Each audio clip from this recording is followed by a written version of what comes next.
మినుముల అన్నం అండి, నల్ల మినుముల అన్నం అండి. ఇదిగోండి గ్లాస్తో గ్లాస్ బియ్యం తీసుకున్నాను. ఈ బియ్యాన్ని ఇప్పుడు కడిగి నానబెట్టినానండి అరగంట. స్టవ్ వెలించుకుని అన్నం పెట్టుకున్నాను. స్టవ్ వెలించుకుని పెనం పెట్టుకుని ఒక స్పూన్ ధనియాలు, ఒక స్పూన్ జీలకర్ర, కారాన్ని బట్టి ఎండుమిర్చి నేను 2 వేస్తున్నాను. మినపప్పు ఇవి ఆగాలి, ఎర్రగా ఆగాలి. మినుములు లేకపోతే పొట్టు మినపప్పు అని వేసుకోవచ్చండి. అన్నం కూడా ఉడుకొచ్చిందండి. ఒక గుప్పుడు కొబ్బరికాయ ముక్కలండి. ఇది చల్లారాక మిక్సీ పట్టుకోవాలి. మనం పులిహోర అన్నంలా మార్చుకోవాలండి. అన్నం చల్లారెట్టుకున్నాం. చల్లగా అయిపోవాలి అన్నం అంతాను. మినుములు చల్లారే కదా మిక్సీ జార్లో వేసుకుని రుచికి సరిపడా సాల్ట్ వేసేస్తున్నాను ఇందులోనే. ఇప్పుడు ఈ మిక్సీ పట్టుకుందామండి.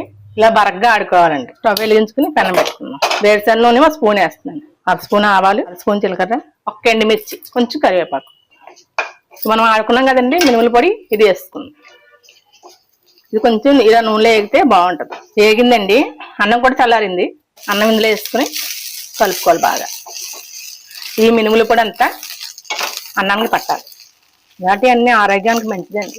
ఇప్పుడు నూనె బదులు నెయ్యి కూడా వేసి తానం పెట్టుకోవచ్చు. మొత్తం అంతా దీనికి పట్టింది సరే బాగుంది కదా. సర్వింగ్ బౌల్ రెడీ మినుముల అన్నం.